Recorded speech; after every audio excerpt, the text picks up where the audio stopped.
Eh, para, para hoy tenemos tres cosas. ¿Sí? La primera quizás la salteemos, es una cosa que vino de la clase pasada. ¿Se acuerdan que en la clase pasada había una cosa como media agarrada, o sea, como que no se entendió del todo? Habíamos llegado a una expresión que era que la variación del hamiltoniano era menos epsilon, la derivada de g con respecto al tiempo. ¿Sí? En esta deducción había, en la deducción había algún problema, no en el sentido de cómo se realizaba, digamos, pero en la deducción uno tomaba que la variación del hamiltoniano ante una transformación canónica infinitesimal, en vez de hacerla como uno la hacía con otras variables dinámicas, para el caso del hamiltoniano, uno tomaba la variación entre h y el k, o sea, algo así. Vamos a ponerlo así. Q más delta Q, P más delta P, T, menos K, Q, P y T. Bueno, y me habían preguntado esto de dónde salía bien. ¿Está bien? Sí, porque el hamiltoniano cambiaba. El hamiltoniano, si uno se separaba en diferentes sistemas canónicos, ¿sí? Cambiaba a un hamiltoniano modificado por lo que era la transformación canónica que uno estaba considerando, el generador. Pero bueno, uno puede agarrar y ponerse, yo traté de ver, ¿sí? Esto en el sentido de explicarlo un poco más sencillo, y lo que sí puedo hacer es mostrar un caso particular en cómo es que esta ecuación se cumple. ¿Está bien? Entonces yo lo que hice es preparar un caso particular como para por lo menos ejemplificar esa cuenta. ¿Está bien? O sea, ahí tendríamos un caso particular para ver.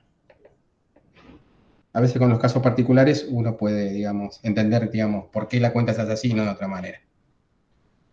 Bueno, y esta es muy importante, esto vamos a tratar de ver la semana que viene,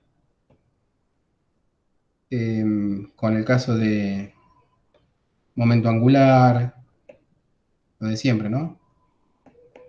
Momento lineal. Después uno tiene otros casos en donde esos momento angular y momento lineal son generadores de una transformación canónica que deja invariante hamiltoniano en ciertos casos particulares. ¿Sí? Que sea invariante hamiltoniano significa que la variación de h es igual a cero. ¿Está bien? Y ahí tendríamos una cuestión de simetría, otra forma de atacar las cuestiones de simetría. Bien, esto sería el primer tema. Ese quizás lo deje para el final porque es una cosa que ya vimos. Si se queda tiempo, la vemos. La segunda es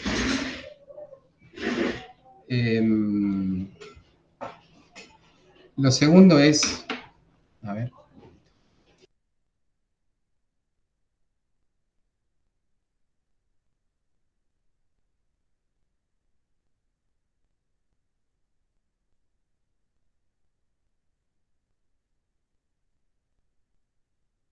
el segundo es, son las ecuaciones de Hamilton-Jacobi.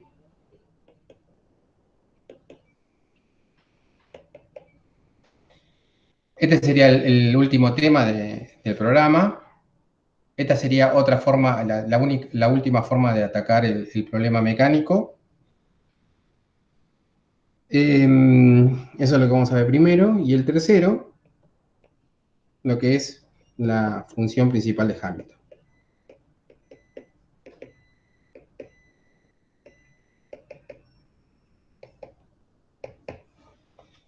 Esto está ligado, muy ligado, ¿sí? Lo que se llaman las integrales de camino de Feynman. No sé si lo oyeron nombrar. Sí, lo menciona ahí el último gráfico. Ah, llegaste al final entonces. Bien. Integrales de camino.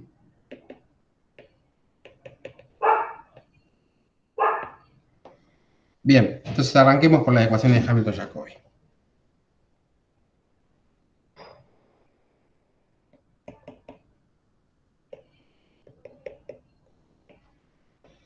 Cuando arrancamos con transformaciones canónicas, le había adelantado el interés por una transformación canónica, era llevarnos a un sistema de coordenadas, ¿sí? En donde el problema sea mucho más fácil de resolver. ¿Está bien? O sea, ¿se acuerdan que nosotros tenemos una transformación canónica? Llevaba algunas variables QP chiquititas a unas variables Q grande, P grande, a través de lo que llamamos una transformación canónica. ¿Está bien? Cualquier transformación de variables no era válida, sino las ecuaciones, las que eran válidas, eran las que llevaban de un sistema donde se cumplían las ecuaciones de Hamilton a otro sistema donde se cumplían las ecuaciones de Hamilton.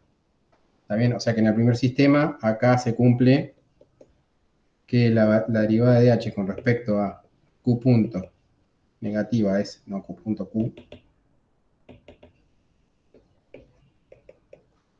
era p punto, y acá que q punto era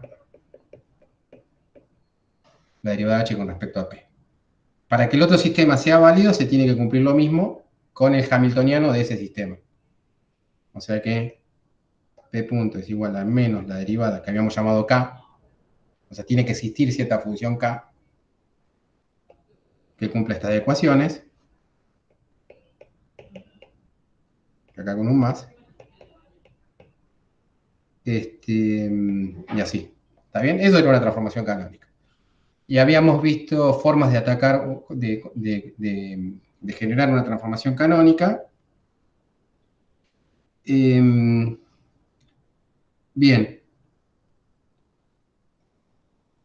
Pero estaría bueno, o sea, desde acá, fíjense que si llegamos a encontrar una situación en el que K, el hamiltoniano en el nuevo sistema, sea igual a cero, idénticamente nulo, ¿eh? Lo que vamos a obtener es, ¿qué pasa si K es igual a cero? Si K es igual a cero, uno tendría que P punto, o sea, los P, no, esto es con índices, ¿eh? Con subíndices, acá lo podemos poner.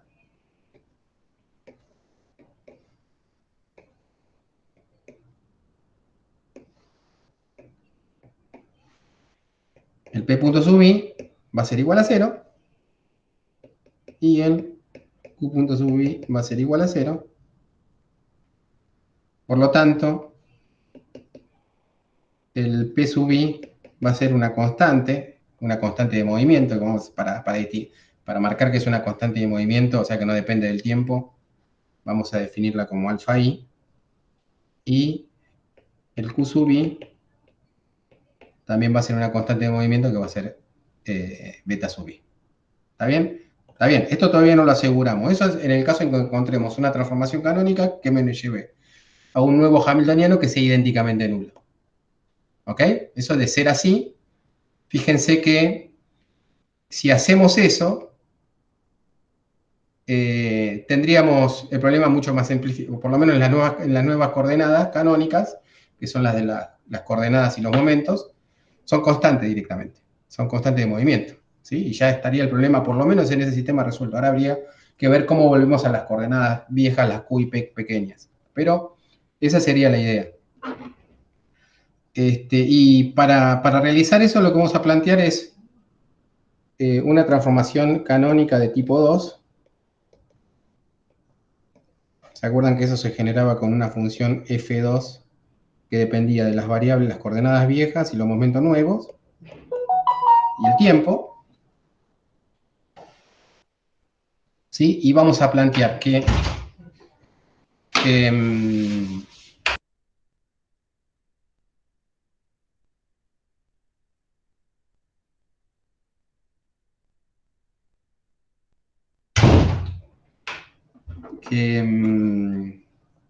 esa posibilidad existe, o sea que esta transformación canónica del tipo 2 nos lleva, ¿sí?, a un sistema donde el nuevo hamiltoniano es nulo, idénticamente nulo. ¿Sí? Recordemos cómo son las ecuaciones que correspondían a esa transformación canónica de tipo 2, eran las siguientes. ¿Sí? ¿Se acuerdan que uno agarraba la condición, ¿sí?, para la transformación canónica, trabajaba sobre ella usando las transformaciones de Gent, ¿sí?, o de Lagrange, no me acuerdo, siempre me confundo entre las dos, y llegábamos a la conclusión de que los viejos Q sub i, no, perdón, los viejos P sub i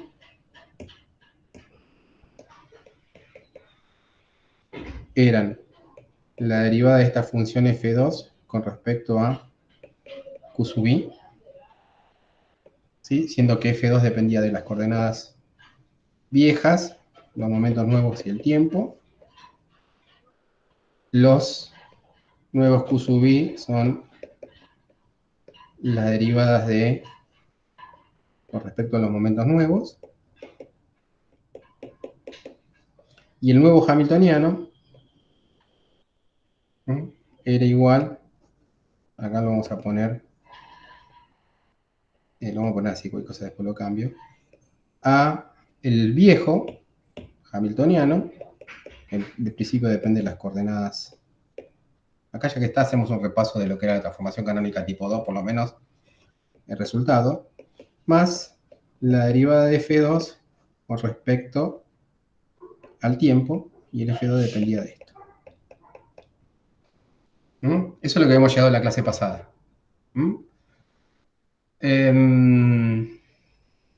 Bien.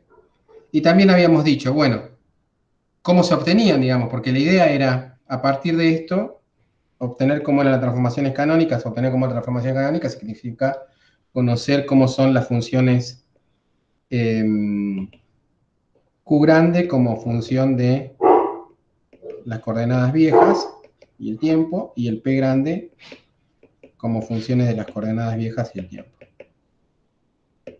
Acá tenemos el I, ¿no? Para cada una de las coordenadas. O sea, ¿cómo son? A partir de eso uno tendría que deducir eso.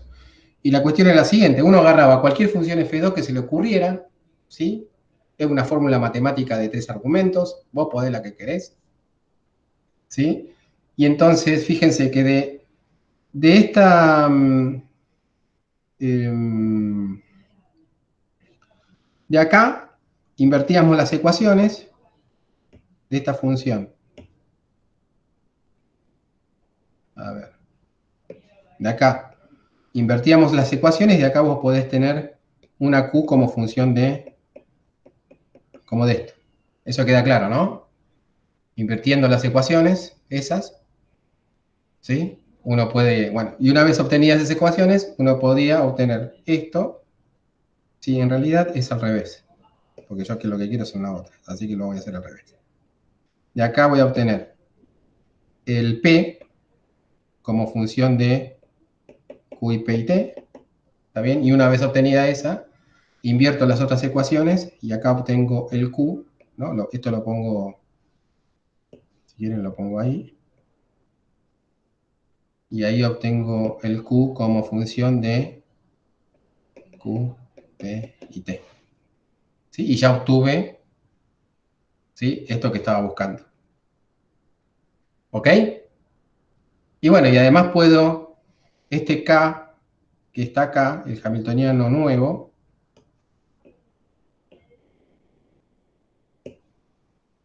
el hamiltoniano nuevo que depende de las coordenadas nuevas y del tiempo, ¿sí? Yo lo puedo poner, fíjense, a la vez estas ecuaciones, o sea, los P y los Q nuevos en función de los viejos también las puedo invertir, ¿sí? O sea, uno piensa que todas estas cosas que estamos usando son funciones inversibles. Entonces, tranquilamente también uno puede obtener de acá, ¿sí? Al revés, ¿no? El Q, ahora acá obtiene el Q como función de Q, P y T, ¿sí? Y de acá también uno obtiene el P, perdón, el P chiquitito, como función de...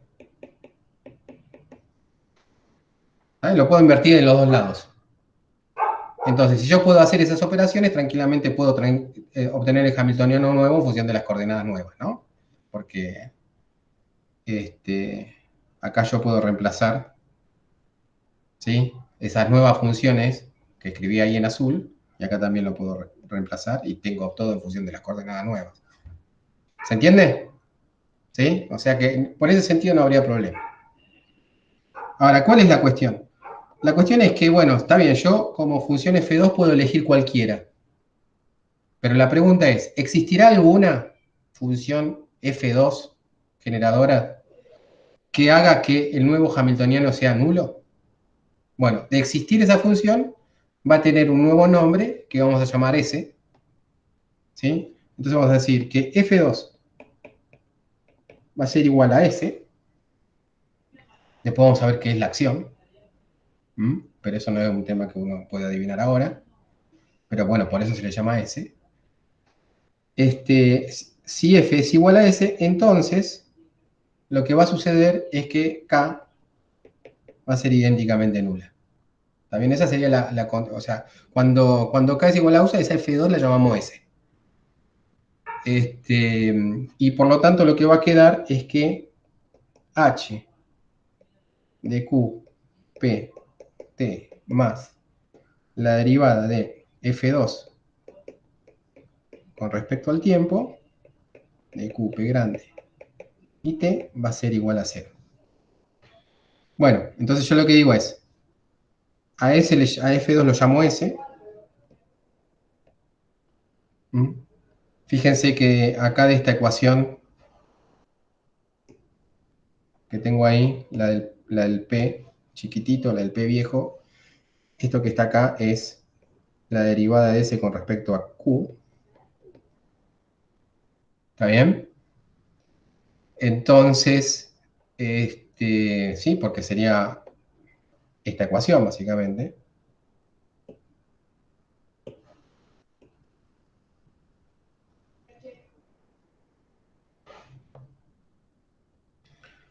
Entonces, o sea, si bien S en principio no sé cuánto vale, sé que tendría que cumplir. ¿Sí? De existir esa S, lo que tendría que cumplir esta ecuación, y esta ecuación se llama ecuación de Hamilton-Jacobi.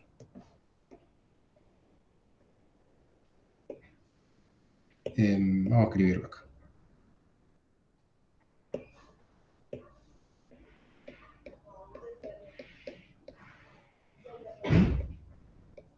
Esta es la ecuación que tendría que cumplir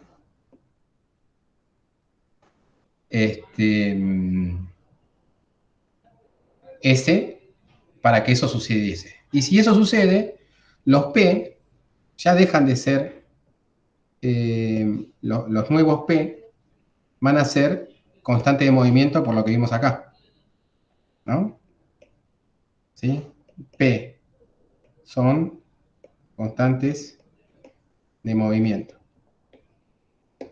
Y si son constantes de movimiento, para marcarlo, marcamos como un alfa para recordar eso. O sea, ¿cómo vamos a poner alfa? ¿Está bien?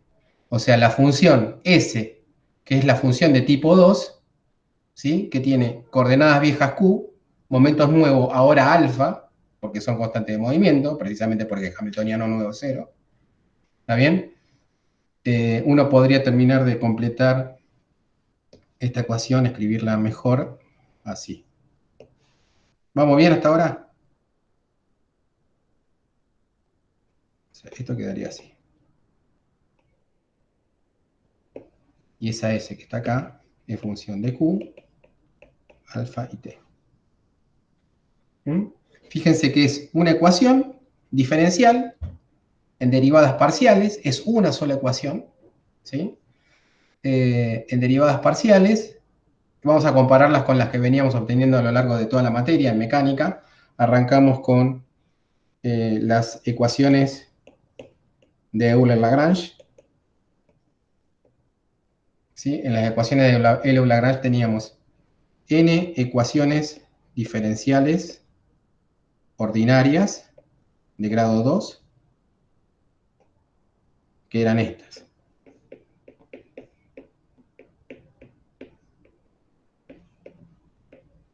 La derivada de L con respecto a Q sub I igual a 0, ¿no? Estas eran n ecuaciones, una para cada I. O sea, I iba desde 1 hasta N. ¿Ok? Y eran ordinarias porque básicamente aparecían Q de T, Q punto de T y Q2 punto de T. ¿Está bien? Aparecían esas tres derivadas del tiempo, por eso eran ordinarias de grado 2. Bien, entonces, como eran n ecuaciones de grado 2, ¿sí? La cantidad de constantes de integración que uno va a tener eran 2n, ¿no? Para cada ecuación dos constantes porque es de derivada segunda. ¿Ok? Tenemos 2n constante de integración, ¿no? ¿A qué llamo las dos constantes de integración? Bueno, uno puede pensarlo fácilmente desde el punto de vista físico como las n posiciones iniciales y las n velocidades iniciales, ¿no? Para resolverlo, como las ecuaciones de Newton, que son también de grado 2. ¿Está bien? Después en las ecuaciones de Hamilton,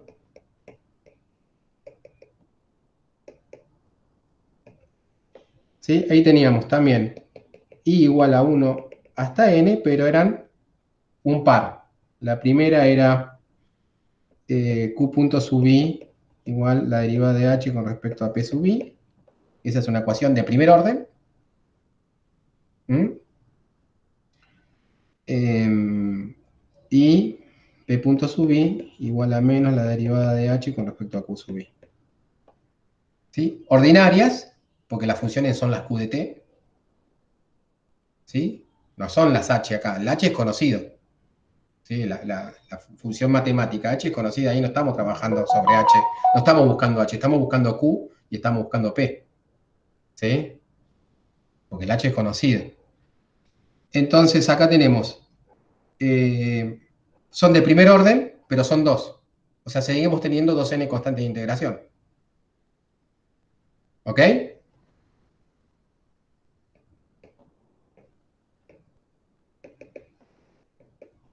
Si quieren verlo, es como eh,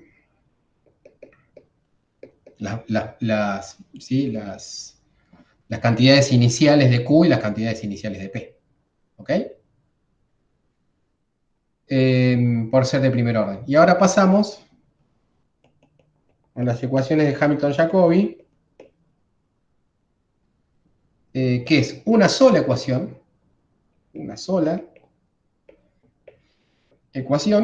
en derivadas parciales.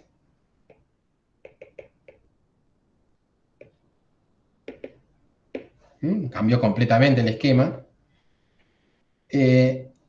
Ahora los Q y los P, el Q de T en el caso primero de Euler-Lagrange, en el caso de Hamilton, que era el Q y el P de T, que eran las incógnitas, ahora la incógnita va a ser el S. Va a ser el S como función en principio de Q. El alfa van a ser constantes, pero básicamente esto es una función del Q y del tiempo. ¿Sí? Esta sería mi función a buscar a partir de esa ecuación diferencial. ¿Sí? Tendríamos que ver cómo resolverlo. Y la ecuación que tendría digamos, que resuelve ese es esta, la ecuación de Hamilton-Jacobi, que es el hamiltoniano, que es una función conocida del problema particular, que depende de las coordenadas, Q1, Q2, Qn, depende de las derivadas, o sea, los P chiquititos, que, bueno, debido a que el nuevo hamiltoniano es cero, no, deriva que el nuevo hamiltoniano, sí, debido a que el nuevo hamiltoniano es la derivada de S con respecto a Q1, ¿está bien? Acá tendría que depender, bueno, el S ya sabemos que depende de esas cosas, el Q, el alfa y el T.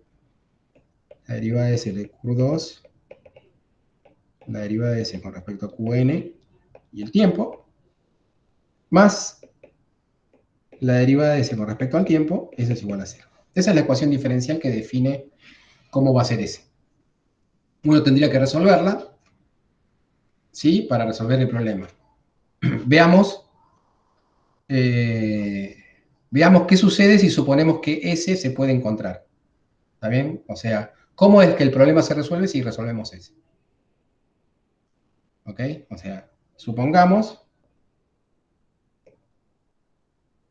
que S se Esa resuelve. sería la ecuación, perdón, esa sería la ecuación de Hamilton-Jacobi. Esta es la ecuación de Sí, ¿no? Hamilton-Jacobi. ¿Está bien? Supongamos que ese se resuelve, que podemos encontrarlo, que puede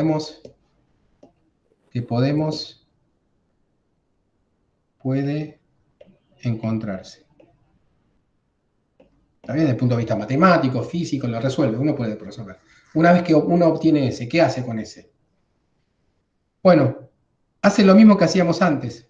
Fíjense que para una función que era del tipo 2, uno podía obtener estas cantidades. ¿Sí? ¿Sí? Ahora lo vamos a repasar, pero bueno, básicamente es, uno puede encontrar los P y los Q que estaba buscando, porque fíjense que van a depender de Q grande y P grande, que dijimos eran constantes de movimiento, por el tiempo. ¿Sí? Uno va a poder encontrar la solución al problema. Básicamente eso va a ser el P de t y el Q de t, que son las funciones de movimiento que estaba buscando nosotros. ¿Está bien? Como vamos a demostrarlo eso, por qué resuelve el problema, vamos a quedarnos con ese comentario y vamos a mostrarlo formalmente. Y por otra parte, pero antes de arrancar con eso, fíjense qué pasa con las constantes de movimiento. Porque, bueno, acá quizás es un poco más complicado de verlo, pero fíjense, si acá tenemos derivadas parciales. Cuando uno ataca el tema de las derivadas parciales, lo que conviene es siempre para manejarse, o sea, acá tenemos n coordenadas, ¿sí? Porque las alfas están fijas, ¿no? Precisamente las alfas van a ser las constantes de integración, esas alfas que aparecen ahí. Pero si uno piensa solamente a S como función de Q y de T, uno puede pensar, bueno, dejemos fijos todos los Q excepto 1. ¿Sí? Si uno deja fijo todos los Q excepto 1, esto quedaría como una ecuación, ¿sí? Solamente para ese Q que no está fijo, de primer orden. ¿Está bien? Porque aparecen solamente las derivadas primeras. ¿Sí? En ese sentido, uno tendría n constante de integración porque tiene n Q diferentes. ¿Está bien? O sea, esta ecuación en principio tiene n constante de integración. Pero en realidad son n más 1 porque el s está definido a menos de una constante. ¿Sí? O sea, que uno podría decir que esta ecuación tiene n más 1 constante de integración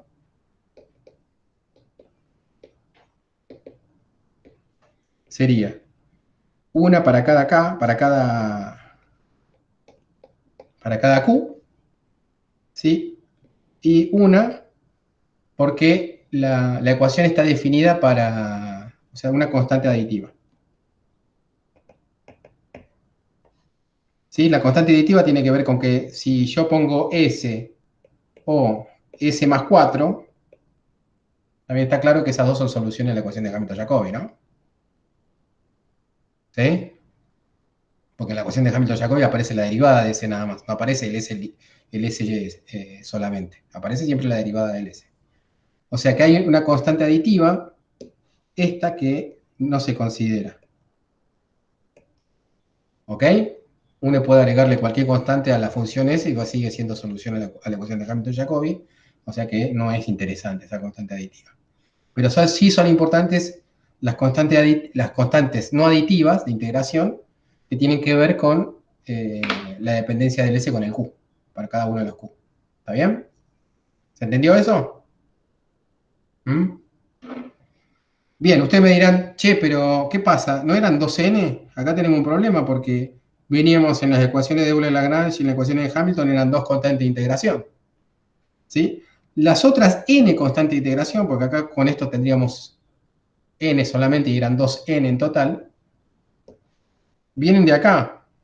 Fíjense que cuando uno resuelve eso, lo que dijimos al principio, acá también tenemos en el nuevo sistema de coordenadas, ¿sí? Que el q punto es igual a 0. O sea,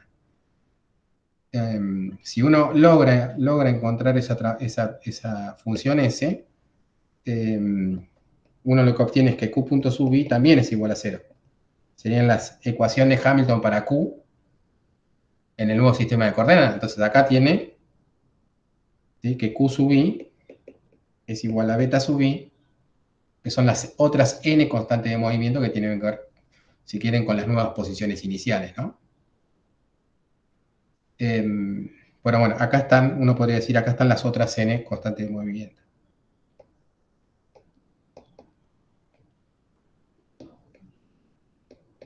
Desde el punto de vista físico, por lo menos.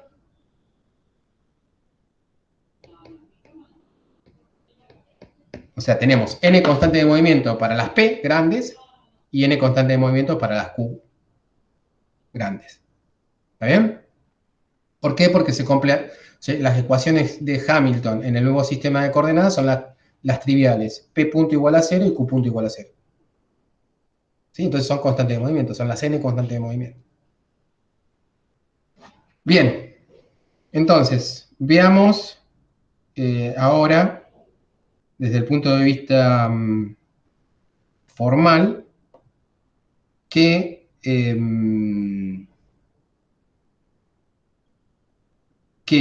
si uno encuentra S, bueno, mejor vayamos a un ejemplo de ver cómo se resuelve. Eso me va a ser más importante, creo.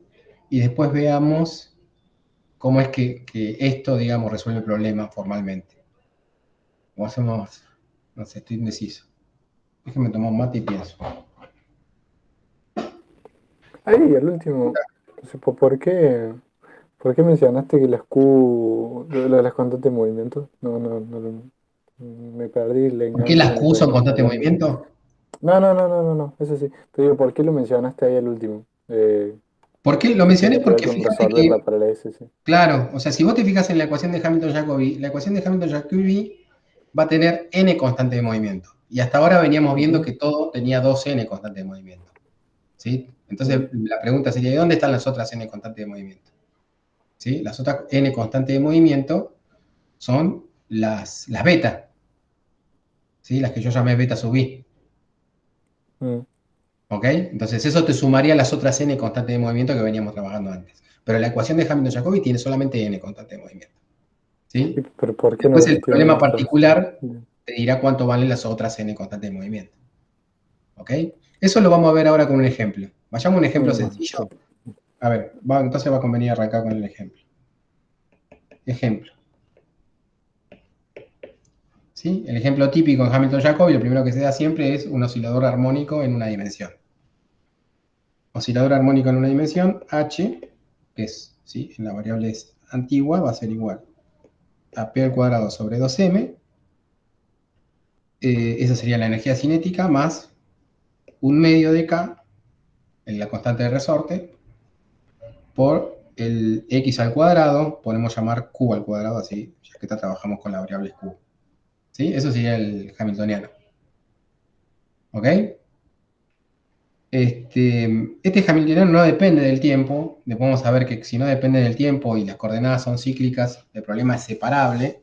Y esa sería la estrategia para resolver el S. Es una cuestión matemática que después vamos a explicar un poco mejor. Entonces, la ecuación que uno tendría que resolver es, el P lo tengo que reemplazar por la derivada de S con respecto a Q al cuadrado sobre 2m, ¿sí? Hay una sola Q, así que no hay ningún problema, más un medio de K por Q al cuadrado, más la derivada de S con respecto al tiempo, todo eso igual a 0. ¿Está bien? Y el S va a ser una función de Q, del P nuevo, que el P nuevo va a ser un alfa y un t. Pero en principio es una función de Q y t. El alfa va a aparecer ahora. ¿Está bien? Esa sería la función del tipo F2, ¿no? Automáticamente acá están los P, que son las constantes de movimiento, ¿no?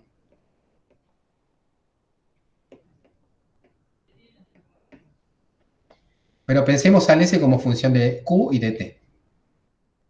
Formalmente, o sea, desde el punto de vista matemático, también es una función de un segundo argumento que es el alfa. ¿Está bien? Que vamos a ver cómo encontrarlo. Ahora, la propuesta es, en base a que el hamiltoniano no depende del tiempo, eso lo vamos a ver bien después, al S separarlo en dos funciones. Un omega, el S lo podemos funcionar como una función de Q y de T, Yo voy a poner el alfa acá, pero no se pierdan con el alfa, ¿eh? Esto va a ser una función W que va a depender de Q y de alfa, más una función T que va a depender de T y de alfa. También yo podría acá omitir alfa y no pasa nada, ¿eh? Bien, entonces yo reemplazo esa propuesta en la ecuación de arriba. Esto es una separación de variables, no como la que ustedes ven en electro, por ejemplo, que la separación de variables son con multiplicación, acá es la que conviene son con sumas. ¿Ok? Si uno lo pone arriba, fíjense que queda la derivada de S pasa a ser la derivada de W, ¿sí? Voy a poner directamente W', entendiendo que es la derivada con respecto a Q, W' al cuadrado, sobre 2m, más un medio de K, Q al cuadrado, más, y acá voy a poner T', igual a 0. Acá podría poner, acá usamos la misma lógica que se usa, ¿sí? En electro, esto sería menos T', ¿no? Y esto va a ser igual a 0. No, menos T' no, que va a ser igual a 0. Estoy pasándolo para el otro lado. Bien, esto solamente es una función de Q. ¿Está bien? Y esto solamente es una función del tiempo. La única forma que se dé esa igualdad es que esto sea una constante. ¿Estamos de acuerdo? ¿Sí? Lo de siempre. Si es una función de Q, porque el W depende solamente de Q, el Q depende de Q y el T solamente depende de T, dijimos que las alfas son constantes de movimiento, la única forma que se cumple esa ecuación es que eso sea una constante. ¿Ok? Entonces, el T' va a ser una constante a la vez, entonces podemos decir que el T va a ser igual, ¿sí?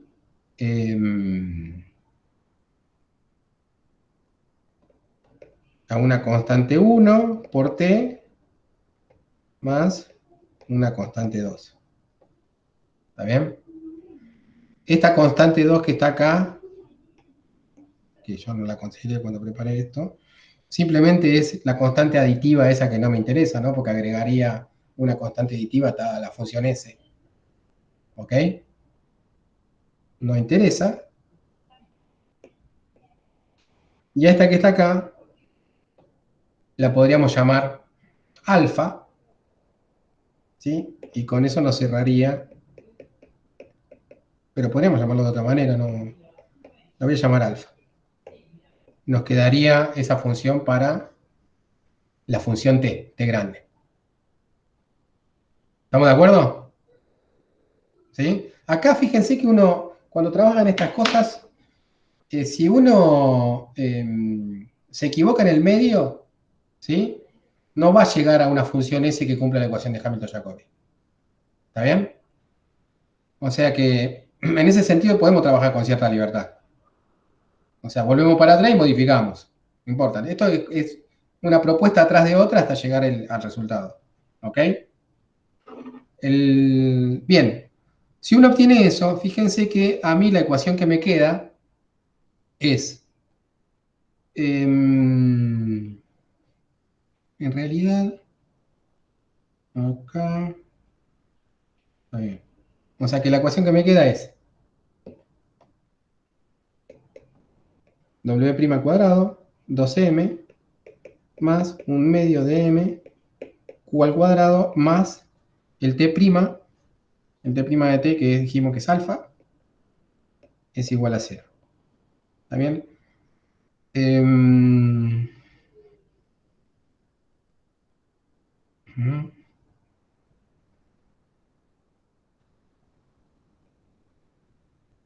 Bueno, acá hay un signo que después, bueno, veremos.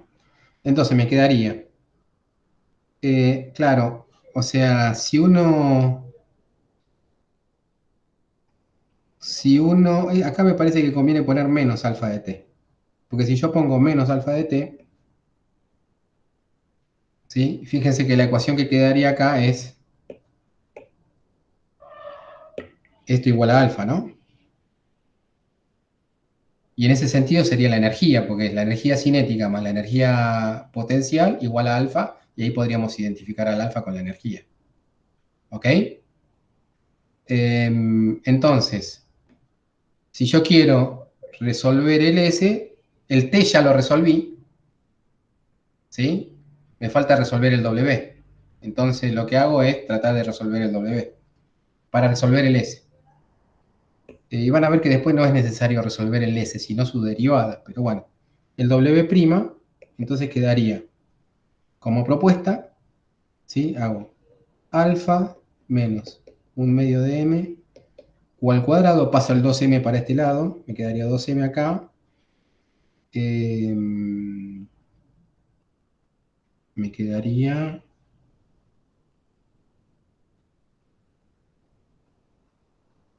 m al cuadrado. Acá me falta algo, ¿no? Ah, no, esto no es un m, es un k. Eso me parece. Y me estaría faltando multiplicar por 2m ahí también. Se te va el Claro, 1 medio. claro. Entonces me quedaría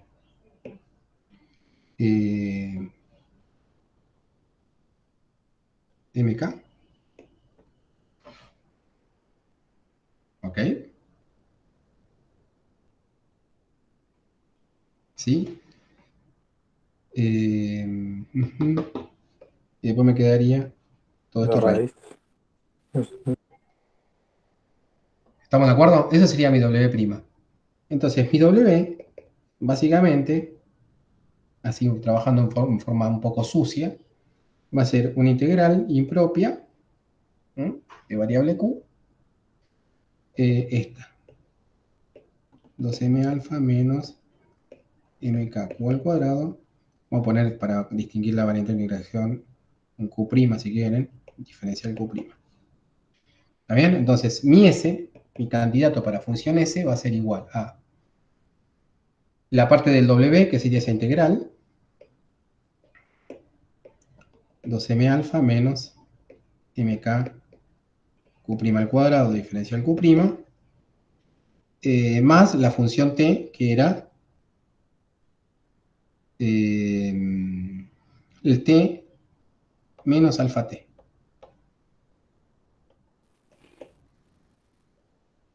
Esa sería mi ¿Qué función S. pasó ahí con eso? ¿Qué pasó? ¿Por qué el Q'? No entendí eso. Es porque Estamos ya- estamos integrando, ¿no? Para distinguir la variable de integración del límite de integración este.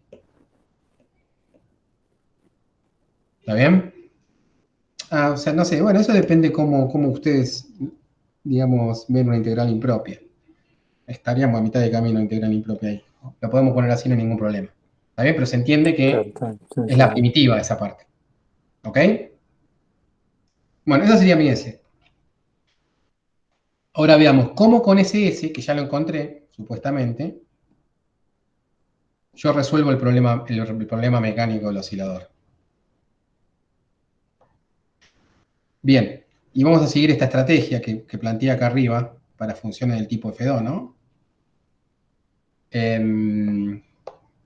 Lo primero que vamos a decir, bueno, yo sé que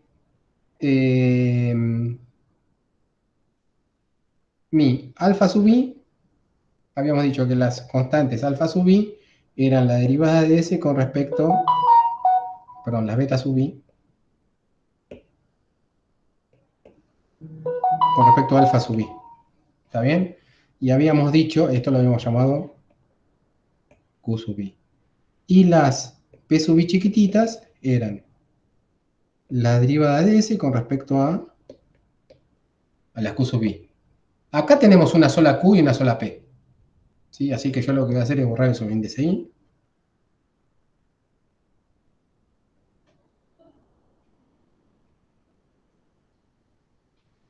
¿Está bien? Entonces yo lo que podría hacer es derivar lo de arriba con respecto a alfa, ¿sí? Para obtener mi beta. Si yo derivo lo de arriba, derivo el S con respecto al alfa, a lo que llamáis esa constante de integración, alfa. Bueno, acá me queda, puedo pasar la derivada dentro de la integral, me queda 1 sobre 1/2, la raíz de todo eso, 2m alfa menos mk q al cuadrado, diferencial q, y la derivada de lo de adentro, que es 2m. Esa sería 1/2 que bajó la raíz, ¿no? Y lo que está multiplicando alfa acá sería 2m. Y la otra derivada sería menos t. ¿Sí? Pues estoy derivando con respecto a alfa. ¿Qué más? Bueno, acá lo que puedo hacer es limpiarlo un poquitito. Todo esto sería igual a una constante, la otra constante beta. Lo limpio un poquitito. Me quedaría. El 2 se va con el 2, del 1/2, me queda la masa ahí dando vuelta. Voy a sacar de factor 1 sobre raíz de 2m alfa. Entonces me quedaría masa sobre raíz de 2m alfa, lo saco de factor común.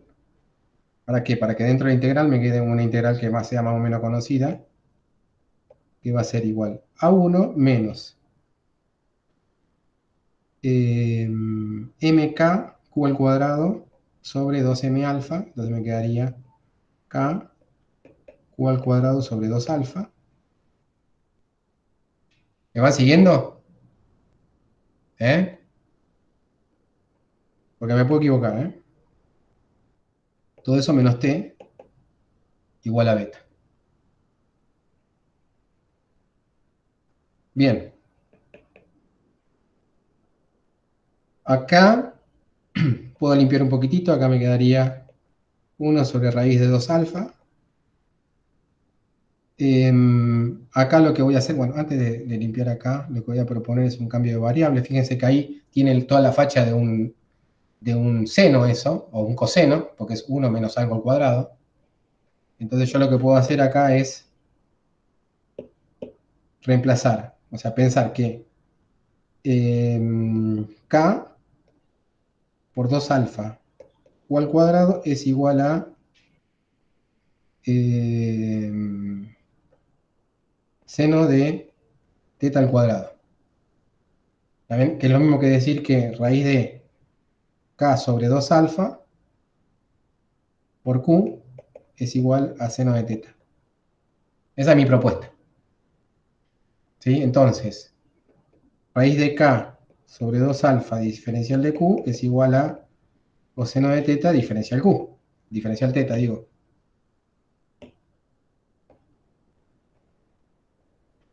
¿Mm? Entonces, donde aparece diferencial q, voy a poner coseno de teta diferencial teta sobre esa raíz.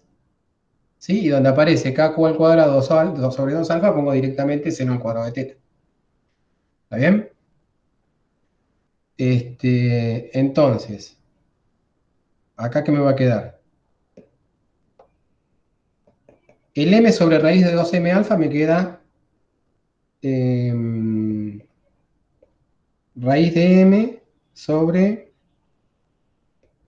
2 alfa.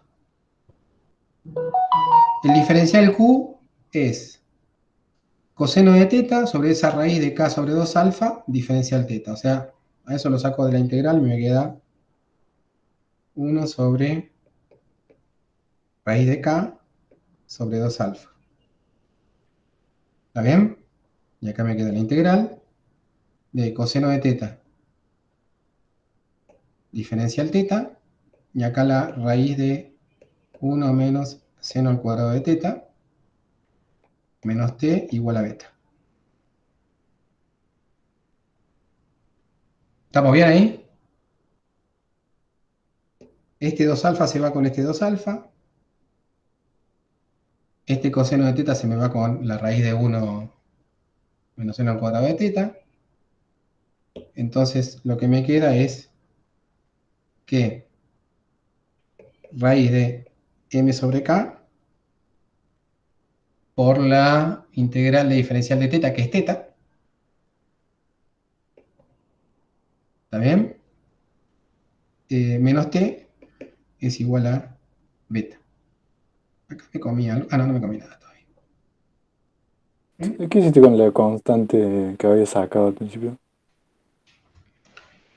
¿Cuál es la constante La que que había sacado?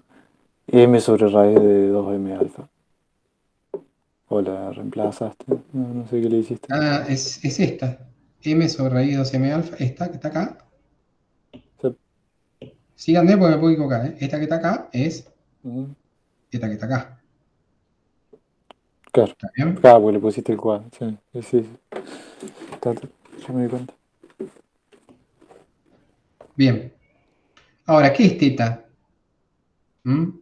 Habíamos dicho que era, o sea que como raíz de, cuidado, como raíz de k sobre 2 alfa por q era igual a seno de teta, entonces le aplico al coseno a todo esto, coseno de raíz de k sobre 2 alfa q va a ser igual a teta. ¿Ok? Entonces, donde aparece teta, lo pongo ahí, pongo el arcoseno. Entonces, raíz de m sobre k por el arcoseno de raíz de k sobre 2 alfa q menos t es igual a beta. Despejo el arcoseno, ¿sí? Me queda entonces que t más beta,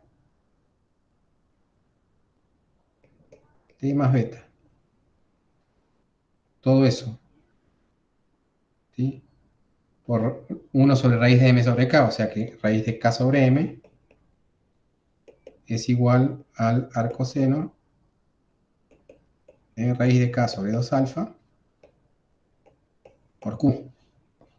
O sea que ahora le aplico el seno para anular el coseno y me queda que raíz de k sobre 2 alfa por q va a ser igual al seno de raíz de k sobre m por t más beta. ¿Mm? O sea que q es igual a raíz de 2 alfa sobre k por el seno de raíz de k sobre m por el t más beta. ¿Está bien? Eso sí, fíjense que es la solución a la ecuación de movimiento. La solución a la ecuación de movimiento típica de un problema de así, de un resorte era, ¿se acuerdan? X de t igual a una amplitud por coseno, seno, no importa, seno de omega t más una fase, ¿no? Donde el omega era raíz de k sobre m y la amplitud era la amplitud de oscilación de movimiento. ¿Está bien? Acá la fase, este b, beta, sería algo así como el menos t0, que sería el instante inicial, en donde arranca, donde pasa por el cero, ¿no? Donde la posición inicial pasa por el cero. Pero bueno, lo más importante acá es ver que obtuvimos de una manera complicada una solución que ¿sí? En física 1 se obtiene simplemente. ¿Ok? Pero eso no le va a quitar la importancia a Hamilton-Jacobi. Eh, ¿Por qué? Porque Hamilton-Jacobi no da, digamos, la forma de resolver los problemas, sino nos da un poco más de profundidad de visión, ¿sí? Sobre el problema mecánico, como vamos a ver después. Mm, Sí, una duda. O sea, ¿dónde planteamos que esto era el oscilador? Cuando planteamos el primer H arriba. claro. Está. Esto que está acá, sí, es energía cinética, P al cuadrado sobre 2m, más energía potencial de un resorte, un medio de K por Q al cuadrado. ¿Está bien?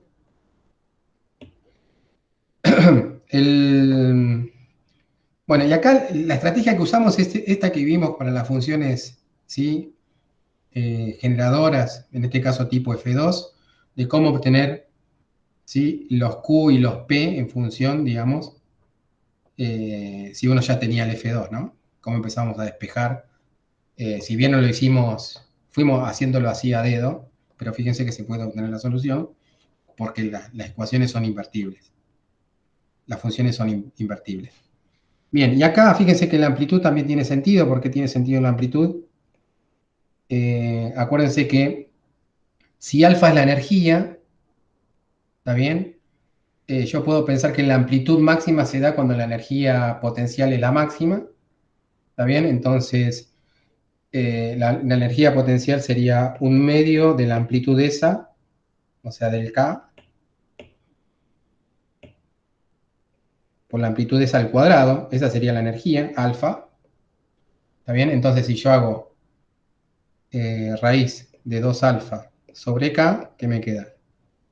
Me queda el 2 se va con el 2, me queda K por al cuadrado sobre K, ¿no? Eso es la amplitud, ¿está bien? O sea, me queda la formulita bien limpia. Y el beta sería, lo puedo yo interpretar, ¿sí? Esa constante también de movimiento como mi tiempo inicial, el negativo de mi tiempo inicial, ¿no? Menos de 0. ¿Ok? ¿Por qué? ¿Y por qué? Porque fíjense que cuando t es igual a t0, el seno me queda 0, ¿está bien?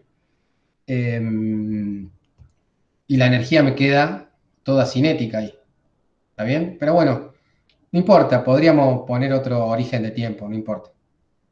Pero bueno, está relacionado, eso depende de cómo venga el movimiento. El beta el beta me lo va a dar la condición inicial, ¿ok? Bueno, veamos ahora la otra parte, que es mostrar formalmente que ya cuando arrancamos, 9:10. Bueno, vamos a hacer una pausita y vamos a mostrar formalmente que digamos, para después de la pausa lo que vamos a mostrar es lo siguiente, porque esto queda todo, está todo muy lindo. Yo obtengo la función S,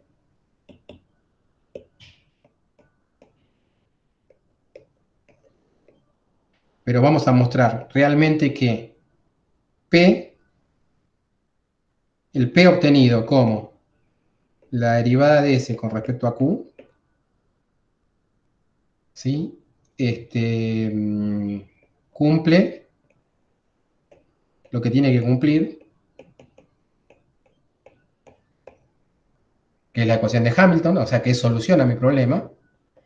Y también tendríamos que mostrar que el Q sale de acá,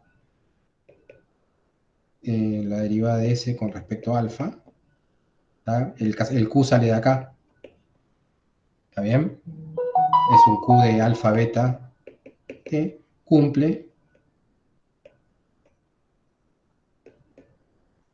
la otra función que es la otra ecuación que tiene que cumplir, que es esta. ¿Sí? O sea, que el S realmente me da mi solución, digamos, al problema a través de ese Q y de ese P que obtengo en forma indirecta. ¿Mm? O sea, y después de la pausa mostramos